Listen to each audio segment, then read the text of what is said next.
Mari kita hadapi kenyataan bahwa penerbangan modern terkadang cukup membosankan. Sebagian besar pesawat sudah dibagi menjadi beberapa jenis. Dan di setiap jenisnya mereka praktis identik. Tetapi di antara semua kerumunan kembar ini, akan selalu ada satu yang membuat Anda ingin bertanya, apa itu Halo Flutter Sky di sini? Dan hari ini, kita melihat pesawat yang tidak biasa dengan kemampuan yang tidak biasa. Saya perkenalkan kepada Anda, TAN 72 sejarah pesawat ini dimulai pada tahun 1960-an. Seperti yang kita suka transportasi militer. Penerbangan, seperti penerbangan pada umumnya berkembang dengan sangat cepat, tetapi dengan caranya sendiri. Cara khusus yang dapat dilihat hanya dengan melihat garis model. Hampir semua pesawat adalah turboprop. Ada beberapa jet di antara mereka, terutama jenis terbesar, nuansanya adalah bahwa mesin turboprop dapat diandalkan dan ekonomis memungkinkan terbang cukup lambat mendukung lepas landas dan pendaratan pendek. Termasuk di landasan pacu yang tidak beraspal untuk transportasi militer, hal ini sangat penting. Mesin jet memberikan kecepatan tinggi, tetapi tidak dapat membanggakan hal lain, dan para pembuat pesawat mencoba memecahkan masalah ini untuk waktu yang lama. Cara membuat pesawat jet cepat sambil mempertahankan kemampuannya untuk lepas landas dan mendarat di jarak pendek. Dan solusinya ditemukan dalam trik aerodinamis kecil. Saya rasa semua orang sudah familiar dengan situasi di mana kita ingin menuangkan teh panas, lalu memiringkan teko ke atas cangkir dan minuman panas yang kita sukai. Seolah-olah menempel di badan teh, mengalir ke bawah tepat di atas meja, fenomena yang sama terjadi tidak hanya pada teh, aliran yang bertemu dengan aliran yang lain. Permukaan mulai bergerak di sekitarnya menyimpang dari jalur aslinya dan pada kecepatan yang layak menarik permukaan ini memenuhi efek kanda yang secara aktif digunakan di banyak bidang berbeda. Ya para wanita Dyson, kesayangan Anda juga duduk di atasnya, para penerbang telah memainkannya cukup lama. Misalnya dalam jangka waktu yang lama, nozzle khusus yang meniupkan udara ke arah flap diintegrasikan ke dalam beberapa pesawat militer yang memungkinkan untuk meningkatkan daya angkat dan mengurangi kecepatan terbang selama lepas landas dan pendaratan. Tetapi efeknya dapat digunakan dalam skala yang lebih besar. Misalnya untuk mendapatkan daya angkat yang lebih besar dengan mengatur mesin, sehingga aliran jet dapat bertiup di atas sayap.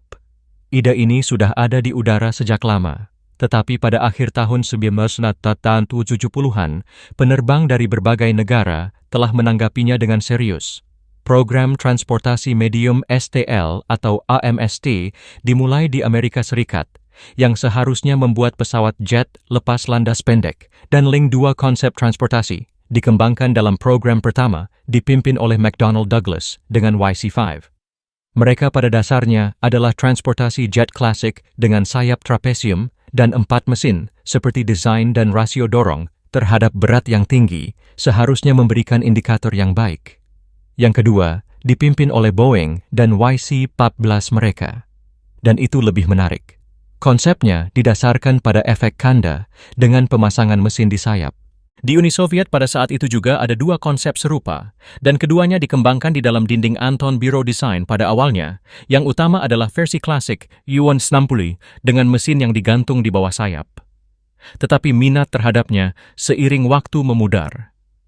Demi versi kedua dengan mesin di sayap seperti YC-14, efek Coanda. Dan bonusnya sangat menggoda perhitungan.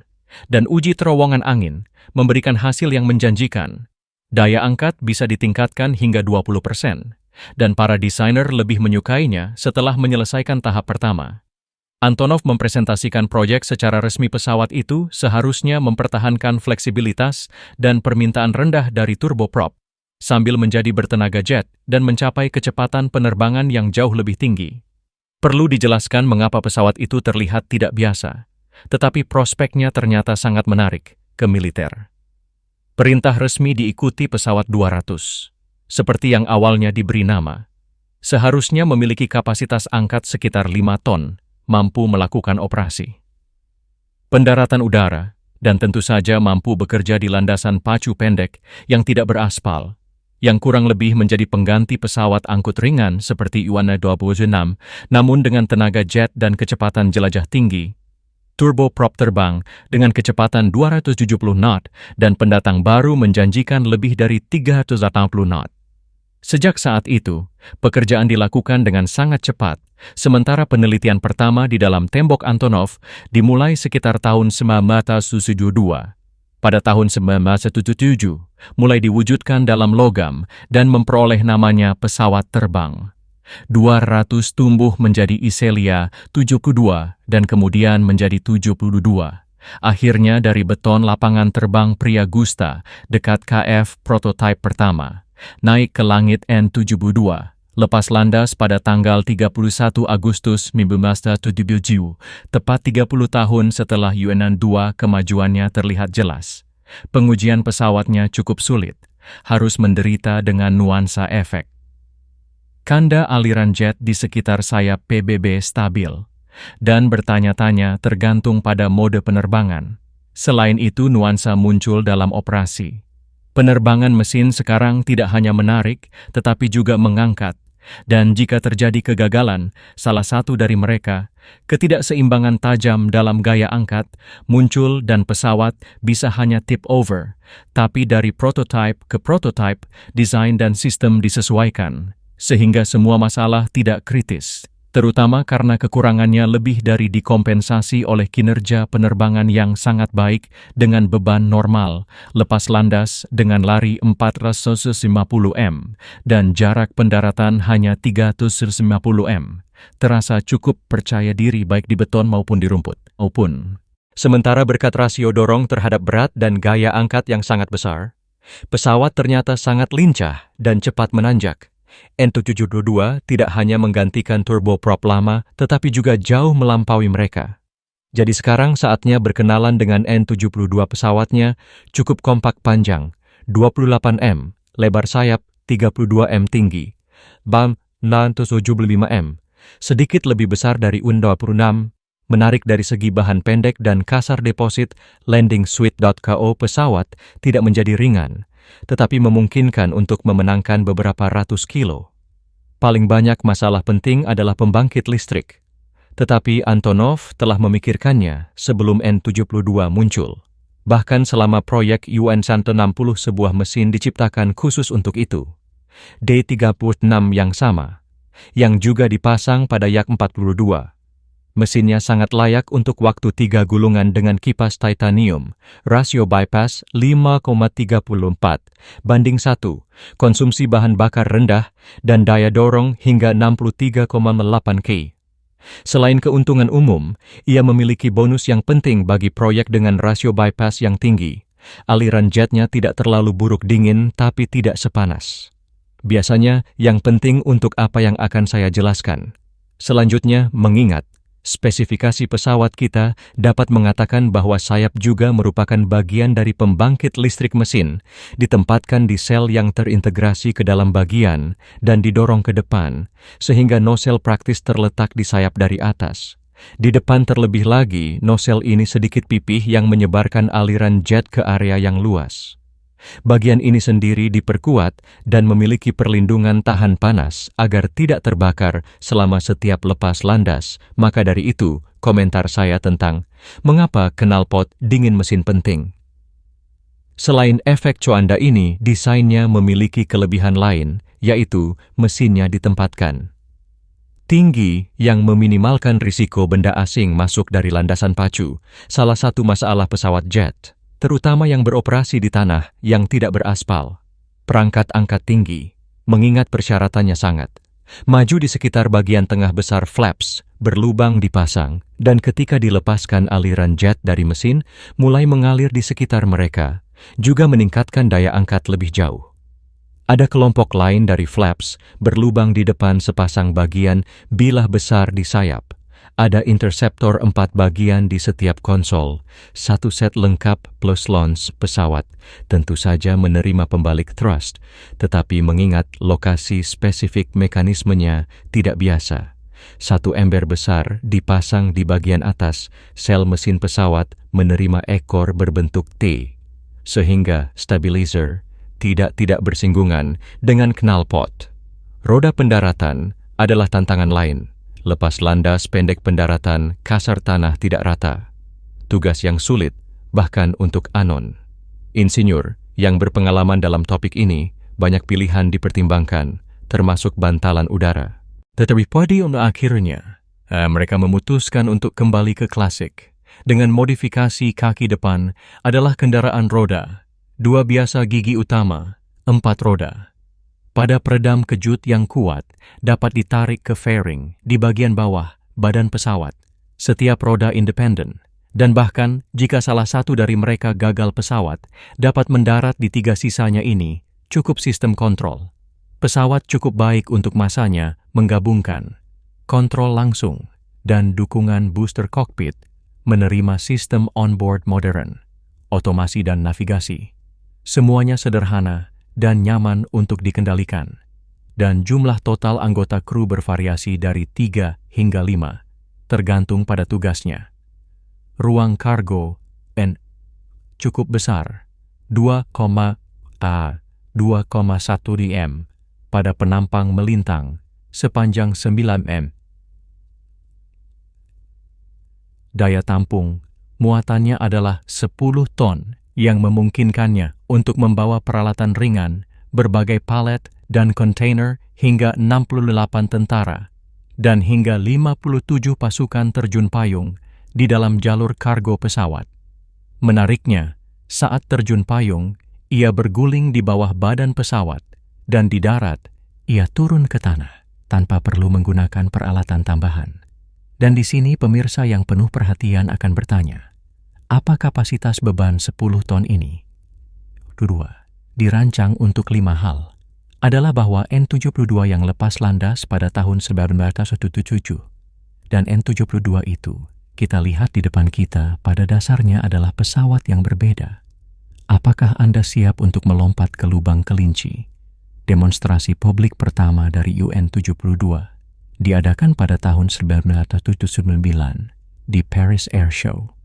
Di sana, pesawat yang tidak biasa menunjukkan semua yang dapat dilakukannya, bahkan beberapa elemen aerobatik yang membuat orang terkesan, dan dalam klasifikasi NATO muncul nama baru.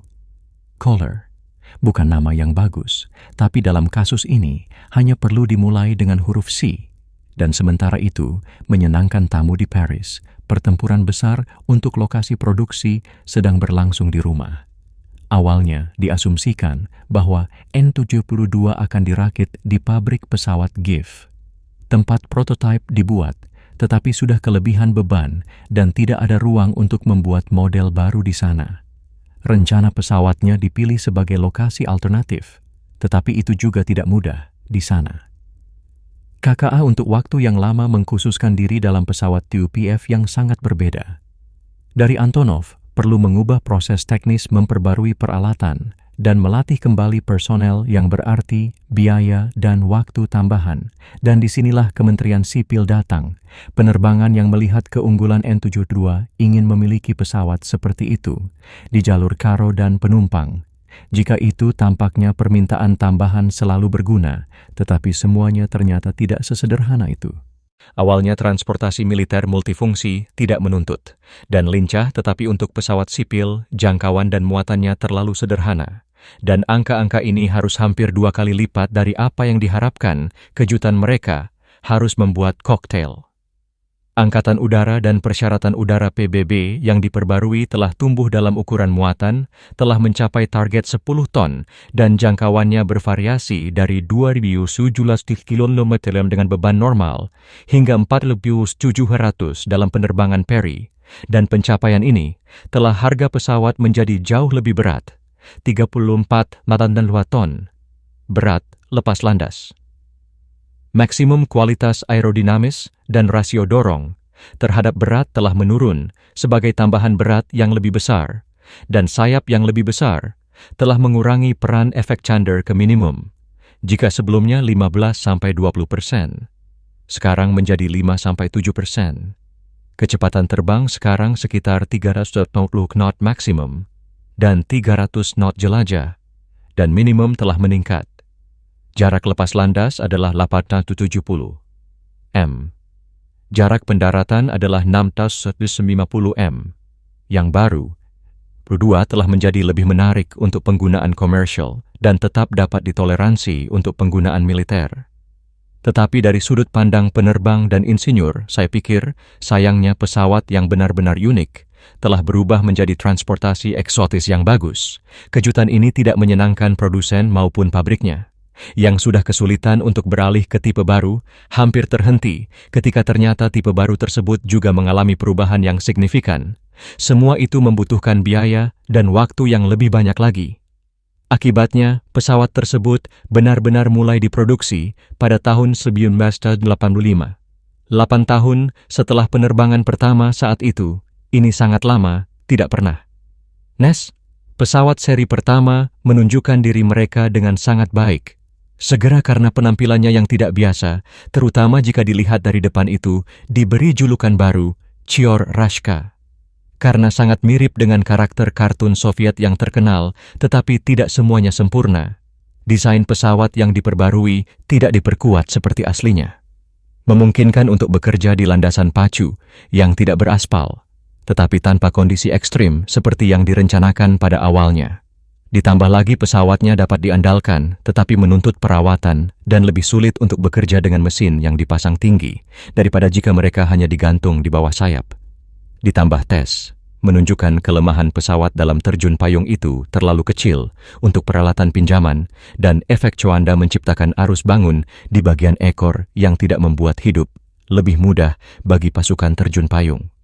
Permintaan dari militer sedikit mereda dan pasukan udara meninggalkannya bersama-sama, lebih memilih Un-12 dan Il-76. Namun pesawat terkejut dengan keserbagunaannya karena ternyata tetap cukup bermanuver dan tidak menuntut dan terasa hebat dalam kondisi iklim yang berbeda, dari gurun hingga gletser dan dari laut hingga pegunungan. Fakta ini menjadi titik awal munculnya modifikasi khusus. Yang pertama adalah untuk dikirim ke Gletser Kutub, di mana penjelajah kutub masih terbang di ilwan kuno.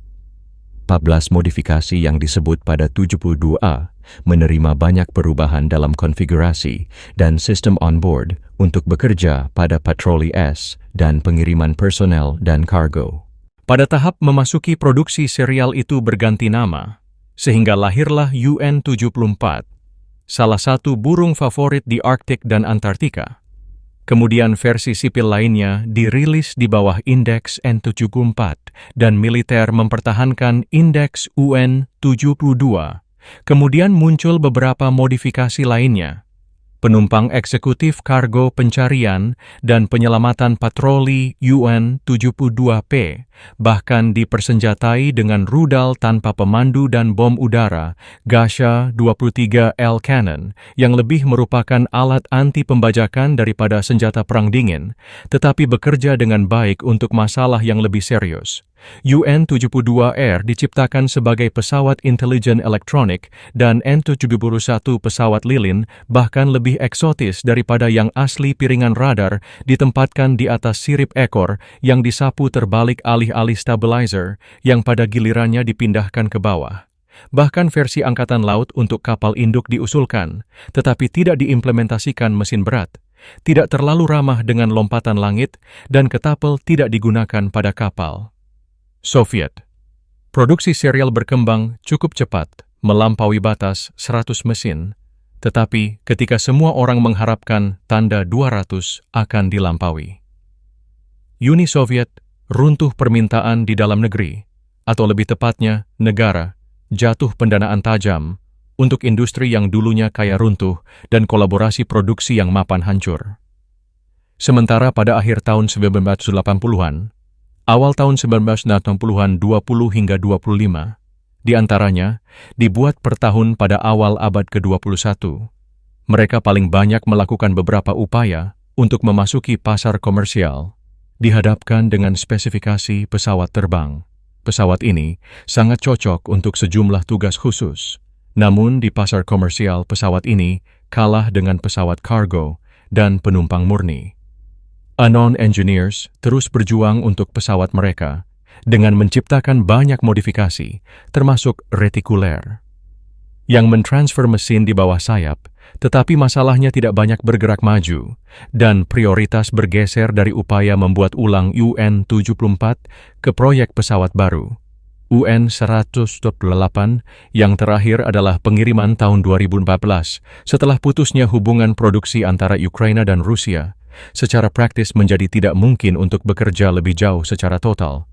Pada saat itu, 195 mesin diproduksi. Ada banyak WIFS dalam sejarah N-72. Apa yang akan terjadi jika Antonov terus bekerja dengan proyek Yon-60 dan membuat pesawat yang sebanding dengan N-178 atau C-390? Mereka mengandalkan efek kanda, yang dalam praktiknya ternyata tidak begitu efektif. Saya akan mencatat bahwa Boeing YC-14 juga tidak berhasil, dan tidak ada yang benar-benar menggunakan konsep ini secara luas nanti. Seberapa bagus N-72 asli, dan apa yang akan terjadi jika sudah mulai diproduksi? Apa yang akan terjadi jika produksi sudah dimulai beberapa tahun sebelumnya? Bagaimana jika kita memiliki apa yang kita miliki, yaitu sekitar 100 mesin terbang, yang terbang dengan baik dan menyenangkan anak-anak mereka. Basis penggemar proyeknya sudah selesai, tapi hidup terus berjalan. Kita lihat apa yang terjadi selanjutnya. Penerbangan cepat dengan pesawat menarik dan pendaratan lunak untuk Anda.